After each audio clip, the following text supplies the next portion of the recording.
I have a few announcements off the top today. On April 14th, President Trump will welcome President Bukele of El Salvador for an official working visit here at the White House. They will discuss El Salvador's partnership on using their Supermax prison for Tren de Aragua and MS-13 gang members, and how El Salvador's cooperation with the United States has become a model for others to work with this administration. On April 17th, President Trump will welcome Prime Minister Giorgia Meloni of Italy for an official working visit at the White House as well. The president's thoughts also remain with the families and communities experiencing devastating loss from the severe storms and flooding affected several states across the central U.S. President Trump approved emergency declarations for Arkansas, Kentucky, and Tennessee, allowing FEMA to provide federal assistance like equipment and resources to support state and local emergency response officials who are leading this response on the ground. Last night, the Supreme Court delivered a massive legal victory to the Trump administration and allowed us to continue removing foreign terrorist invaders under the Alien Enemies Act. This was a smackdown to a rogue left-wing, low-level district court judge who have relentlessly tried to stop President Trump from using his core constitutional powers as head of the executive branch and as commander-in-chief. The highest court in the land made it clear that the President of the United States has the power to protect our homeland and forcibly remove foreign terrorists who pose a grave threat to families and communities. Thank you to the Supreme Court for upholding the rule of law and protecting the Constitution. Our message to the monster Tren de Aragua and MS-13 terrorists still hiding illegally inside our country is clear. Deport yourself now, or you will be locked up and sent back to your home country. On another matter, the historic Liberation Day announcement last week by President Trump made it very clear that the era of American economic surrender is over. President Trump is no longer going to allow American workers and companies to be ripped off at the hands of foolish trade practices that shipped away millions of high-paying jobs and hollowed out communities across the country. It's America first, all the way. And despite fear-mongering by the media, the world is clearly responding to President Trump's approach. Just yesterday, President Trump held a bilateral meeting with Israeli Prime Minister Benjamin Netanyahu here at the White House. The Prime Minister pledged to immediately eliminate America's trade deficit with Israel and remove their trade barriers. Israel's proactive approach should serve as a model for the rest of the world. Also yesterday, the President spoke with Japan's Prime Minister, who wants to negotiate as well. The President also spoke to the acting president of South Korea this morning. He has tasked Secretary Bessent and U.S. Trade Representative Jamieson Greer to lead these talks. In total, since the Liberation Day announcement, nearly 70 countries have already reached out to the president to begin a negotiation. Countries are falling over themselves to reform their unfair trade practices and free open their markets to our country. Why? Because these countries greatly respect President Trump in the sheer power of the American market. These countries realize they've gotten filthy rich over the past few decades by imposing substantial tariffs on American-made products and ridiculous non-monetary barriers to block out American industry. The jig is up. Past American presidents sat by and let this happen, but President Trump stood up for our country, and he is saying no more. The president's message has been simple and consistent from the beginning. To countries around the world, bring us your best offers, and he will listen. Deals will only be made if they benefit American workers and address our nation's crippling trade deficits. America does not need other countries as much as other countries need us, and President Trump knows this. He's going to use the leverage of our markets and our country to the advantage of the people he was sworn in to represent. On the other hand, countries like China, who have chosen to retaliate and try to double down on their mistreatment of American workers, are making a mistake. President Trump has a spine of steel, and he will not break, and America will not break under his leadership. He is guided by a firm belief that America must be able to produce essential goods for our own people and export them to the rest of the world. A strong America cannot be solely dependent on foreign countries for our food, medicines, and critical minerals. And America must always maintain a robust defense supply chain. Reprioritizing and strengthening our manufacturing industry are essential national and economic security issues of the utmost importance to President Trump. By focusing on supercharging the onshoring of American manufacturing, the president is already delivering on his promise to usher in an economic golden age for our country. Just look at Friday's jobs report, which smashed expectations for the second straight month. The American economy added 228,000 jobs, nearly 100,000 more jobs than economists predicted, and the fourth highest month for private payroll growth in the past 2 years.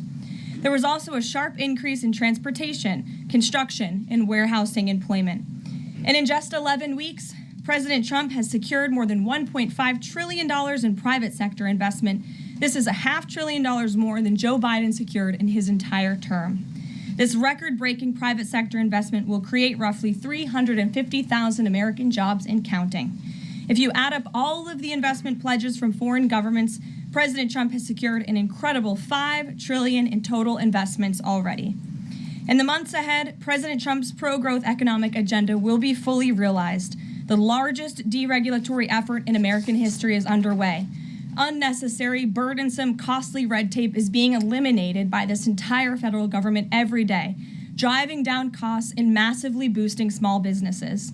So far, President Trump's deregulation effort has already saved Americans more than $180 billion, equivalent to $2,100 per family of 4.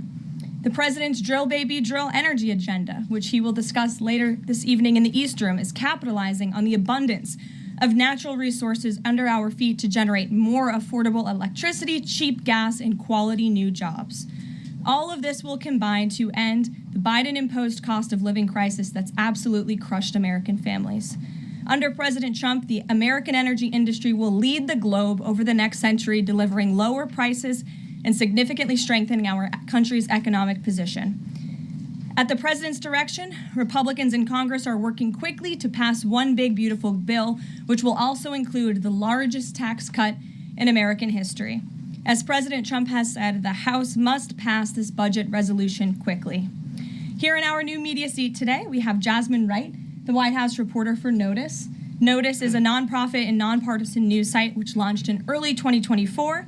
They've gained millions of readers across the country since. Newsroom's goal is both to inform readers and train the next generation of politics and policy journalists. They also partner with state newsrooms and to give local communities more knowledge of what their representatives are doing in Washington, D.C. With that, please kick us off, Jasmine. Thanks so much, Karoline. A couple questions for you. The first one being, can you explain the White House's evolution from this is not a negotiation on tariffs to countries should pitch us and start negotiations on tariffs? Sure. As the president said yesterday, Jasmine, both things can be true at the same time. And it is a non-negotiable position that the United States has faced a national security and economic crisis because of the unfair trade practices by countries around the world. As for the president, I have maintained this position. The entire administration has always said that President Trump is willing to pick up the phone and talk.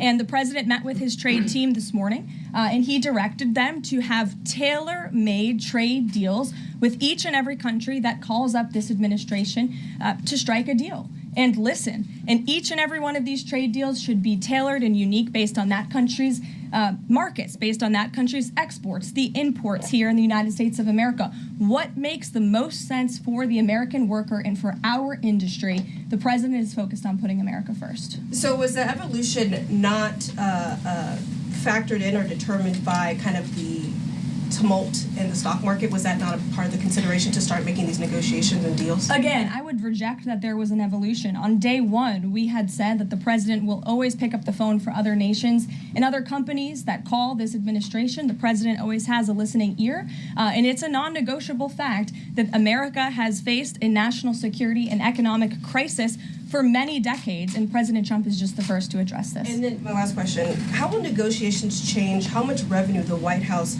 is planning to make from the tariffs? Well, that has yet to be seen, but as the president said, the reciprocal tariffs, which will continue to go in effect as these deals are negotiated and ongoing, will generate trillions of dollars in revenue to the United States. And this is twofold. The president wants to onshore jobs here to the United States of America. He wants to boost our manufacturing industry.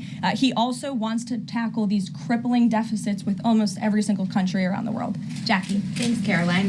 The Treasury Secretary, Scott Bessent, warned that some of these negotiations might take up to months, that we could be doing this through April, May, and into June. And then you had Kevin Hassett say it's going to take a lot for the the president to put his signature on the line because he wants to make sure there's a good deal for America. Is the president operating on any sort of a timeline or deadline where he wants this completed by? Well, we always move at Trump speed here at the White House, which is incredibly fast. I know you all know that from covering this White House day to day. The president likes to get things done, but he's very much focused on ensuring that these deals are good for the American worker, they are good for American manufacturing, and again, that they tackle these crippling deficits with these countries. All options are on the table for each country, but again, these are going to be tailor-made deals. They are not going to be off-the-rack deals, as the president has called it, and he has directed his entire trade team to be part of this effort. So that includes Secretary Bessent and our National Economic Director, Kevin Hassett. It also includes Secretary Lutnick, Peter Navarro, the entire trade team, Jamison Greer, who was on the Hill today. Everybody who was involved in this incredible, fair, reciprocal trade agenda will continue to be involved in negotiating these deals. And then yesterday, Goldman Sachs put out a research note. It put the odds of a recession at 45% within the next 12 months, up from 35%. But Peter Navarro guaranteed last night no recession. Does the president agree with him on that? I know the president in the past has been leery of making definitive statements on that. I can speak for the president, and I can speak for the optimism that he sees in our economy every day. Again, when you talk about the massive deregulatory efforts that are happening across the board, when you talk about how oil prices are down, gas prices are down, egg prices are down, we're cutting costs for the American worker, for the American consumer. We also see trillions of dollars of investments pouring into this country every day, and we're working hard now on the tariff side of the president's economic agenda. But don't forget, the next side of this is tax cuts, and we're counting on Capitol Hill to get those done, the largest tax cuts in history. Does that mean that without those tax cuts coming through, that the likelihood of a recession is greater? No, that's not what I said. I'm just saying be mindful of the whole of government economic approach that this administration is taking every day. Sure. Go ahead. Thank you, Caroline. You just said that one of the reasons these tariffs are going into effect is that some countries have been ripping off the United States, but some of the tariffs target countries like Madagascar, Bangladesh, with very high levels of poverty. So can you explain how the president wants to correct the deficit with those countries? Is there a plan, for example, to onshore the textile industry that these countries are known because, and, just like, can you be specific about those like low income? Sure. Well, first of all, the reciprocal tariff rates that were implemented by country were focused on the monetary tariff that those countries have imposed on the United States, but also the non-monetary tariff barriers and the regulations, if you will, that have been put into effect over the years, making it harder for America to export to these countries. These were very carefully crafted numbers. There was also a 10% baseline tariff across the board, as well, as you know. Moving forward, the president will talk to any country that picks up the phone to call, and I can tell you the phones have been ringing off the hook, wanting to talk to this administration, this president, and his trade team to try to strike a deal. And it's because the world knows that they need the United States of America. They need our markets. They need our consumer. The president has a lot of leverage on his side because he has the best economy and the best country in the world that he leads, and he knows that. And it's about dang time we finally have a president who uses that economic leverage to benefit American workers. And that's what the president is trying to do. Maggie. Caroline, thanks. Does the president endorse something that Howard Lutnick said on television this weekend, which was that the army of millions and millions of human beings screwing in little screws to make iPhones, that kind of thing is going to be moving to the U.S.? Is that how the president envisions manufacturing shifting? And if so, how long would that take, roughly? The president wants to increase manufacturing jobs here in the United States of America, but he's also looking at advanced technologies. He's also looking at AI and emerging fields that are growing around the world that the United States needs to be a leader in as well. So there's an array of diverse jobs, more traditional manufacturing jobs, as you discussed, but also jobs in advanced technologies. The president is looking at all of those. He wants them to come back home. But iPhones specifically, is that something that he thinks is the kind of technology that can move to the U.S.? Absolutely. He believes we have the labor, we have the workforce, we have the resources to do it. And as you know, Apple has invested $500 billion here in the United States. So if Apple didn't think the United States could do it, they probably wouldn't have put up that big chunk of change. Elena. Hi, Caroline. It's clear the president has gotten the world's attention with these tariffs. Is he considering at all potentially holding off on imposing some of them before the deadline, or maybe later reversing them because he's having these negotiations and having these good talks with other leaders? The president was asked and answered this yesterday. He said he's not considering an extension or a delay. I spoke to him before this briefing. That was not his mindset. He expects that these tariffs are going to go into effect. And you said something very important, Elena, in your question. You said the president has captivated the attention of the world. Absolutely, he has. And it's about time we have a president in the Oval Office who is putting the world on notice and is putting the American people first, and again, is using the leverage of the United States to negotiate good trade deals. Just a quick follow-up. Sure. There's been some public sparring between Elon Musk and the president's trade advisor, Peter Navarro, on some of these tariffs. Musk actually referred to Navarro today as being, quote, dumber than a sack of bricks.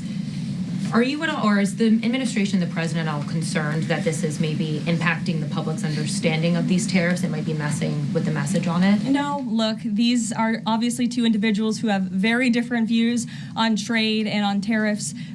Boys will be boys, and we will let their public sparring continue. And you guys should all be very grateful that we have the most transparent administration in history. And I think it also speaks to the president's willingness to hear from all sides, that he has people at the highest levels of this government in this White House who have very diverse opinions on very diverse issues, but the president takes all opinions in mind, and then he makes the best decision based on the best interests of the American public. Deanna.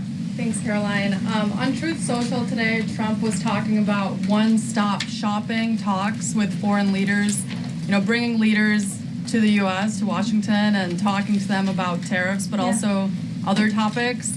So is that part of his strategy to bring the leaders to Washington and trying to get deals, outside of tariffs on foreign policy issues as well?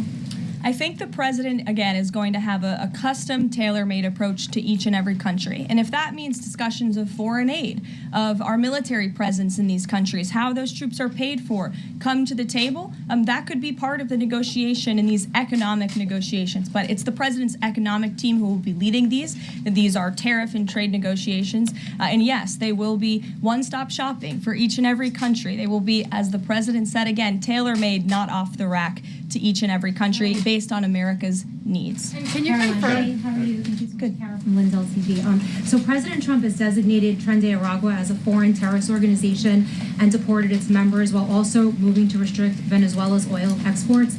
Is the administration preparing additional military or economic actions against Venezuela and the Maduro regime? And my second question is about Supreme Court Justice Amy Coney Barrett. Is the administration have a comment on her decision to go with the liberals and go actually with the Tren de Araguas?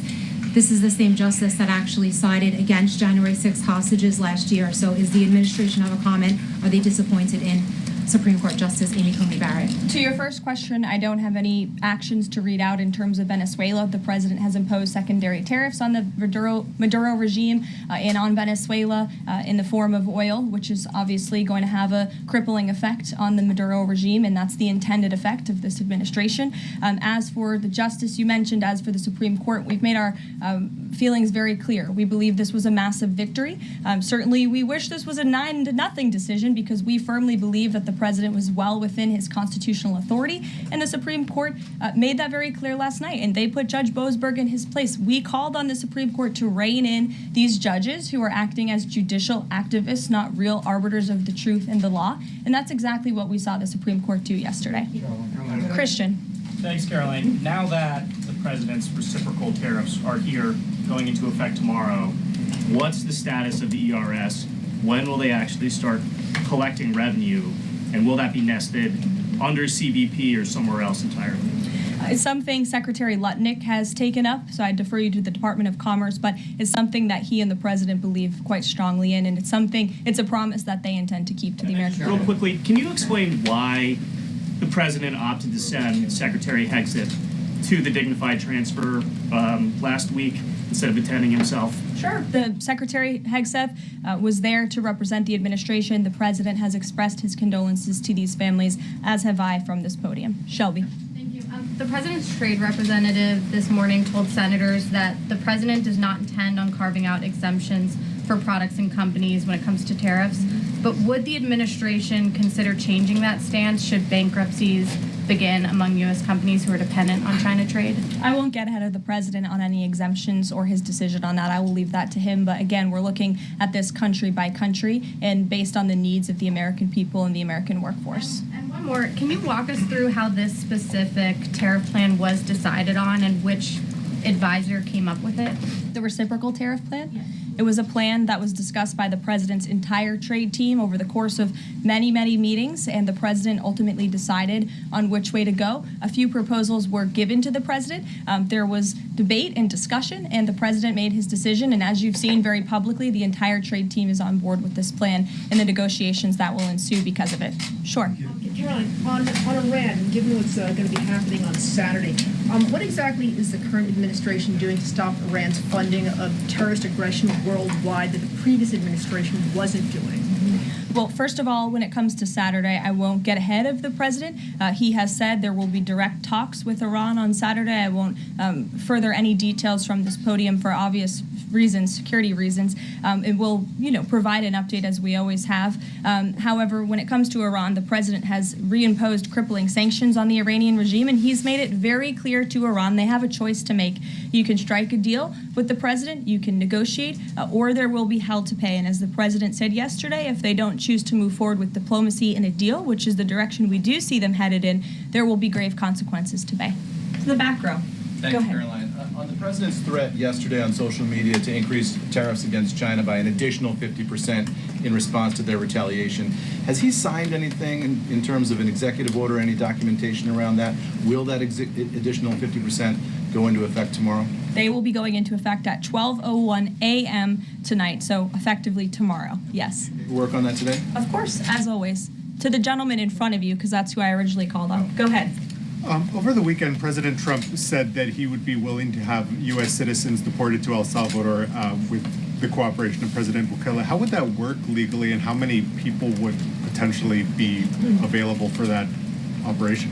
So the president has discussed this idea quite a few times publicly. He's also discussed it privately.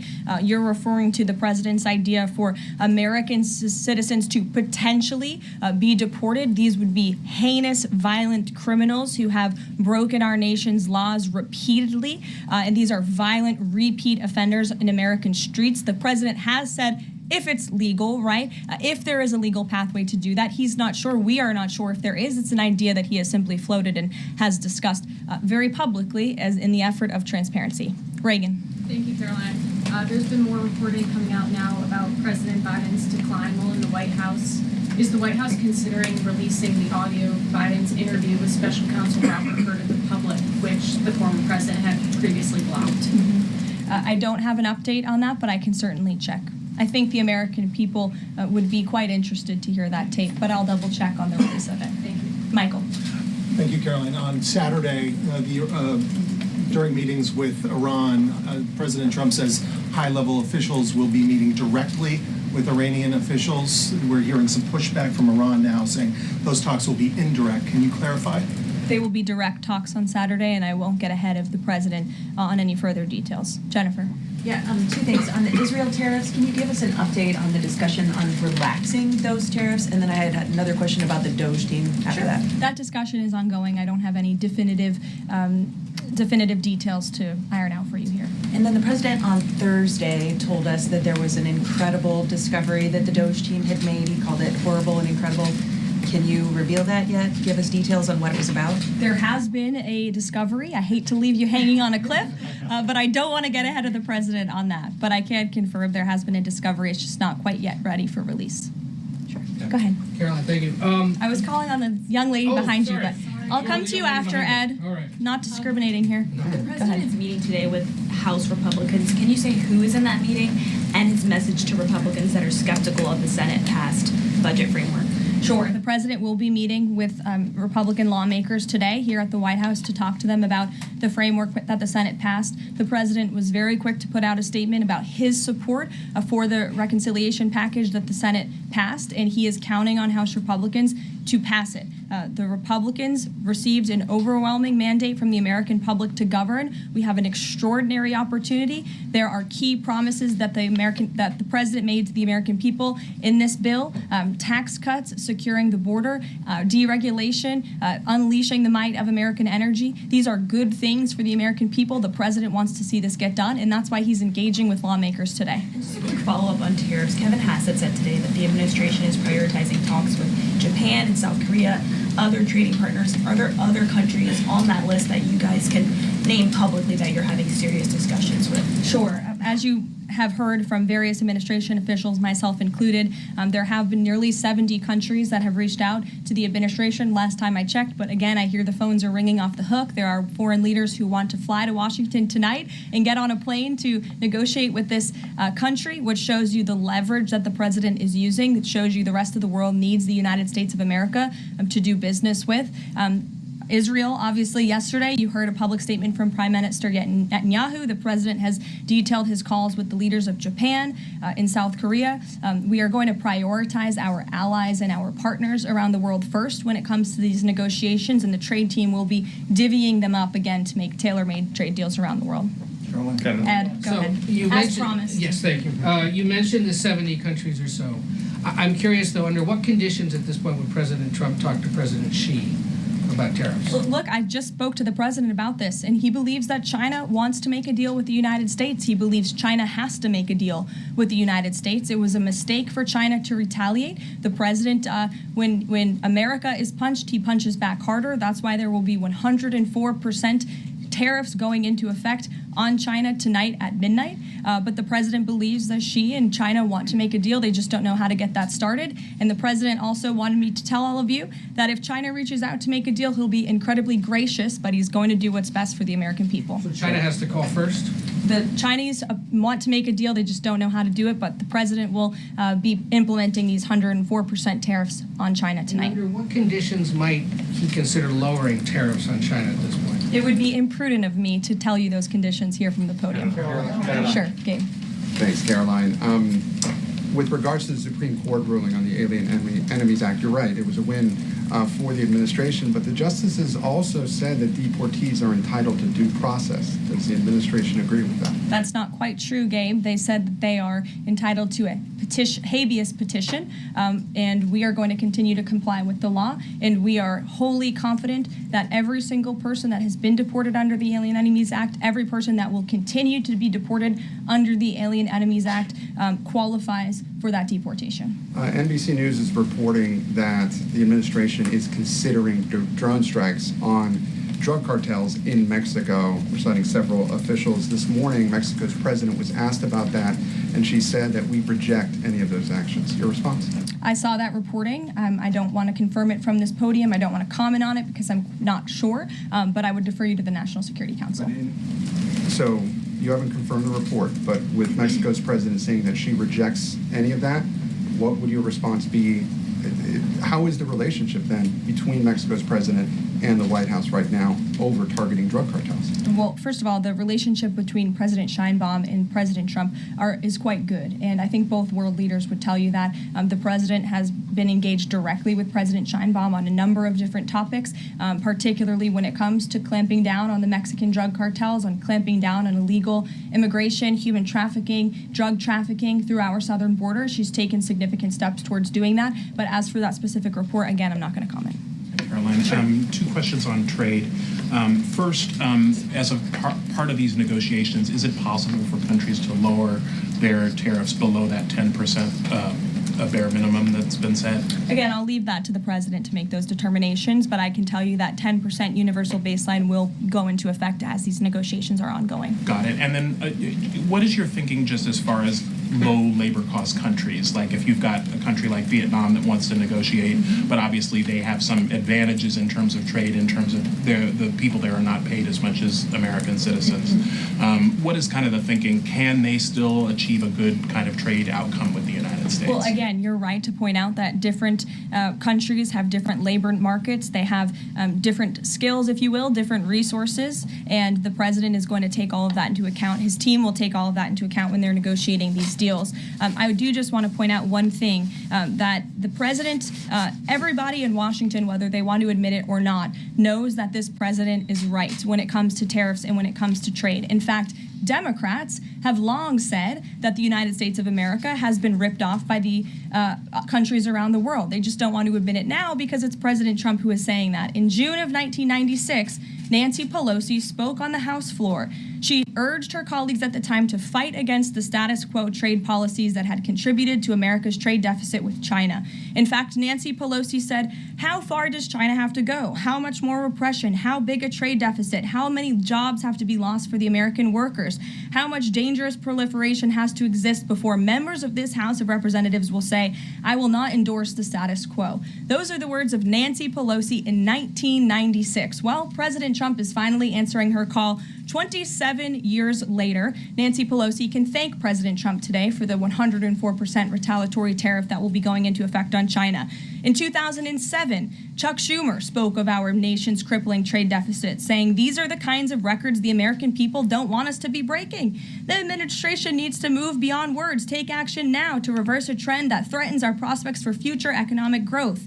And Chuck Schumer said that in 2007. Finally, in 2025, President Trump is taking action. Recently defeated Democrat Sherrod Brown said on deficits in 2012 that our deficit then at China had reached an all-time high, and it was on pace to recede last year's record. The trade deficit had cost American workers millions of jobs at the time.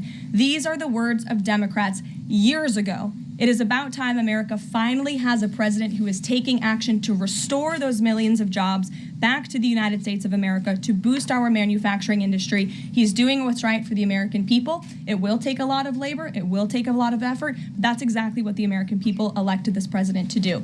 He will be talking about our energy agenda at 3 o'clock today over in the East Room, as you all know. He will be signing a bill to unleash the might of our beautiful, clean coal industry in this country, which is a reliable energy source also for AI. There's a great story in Bloomberg today, actually, about the executive order that will be signed later. So we'll see you all there. I'll let the president speak more. We'll see you later. Thanks, guys.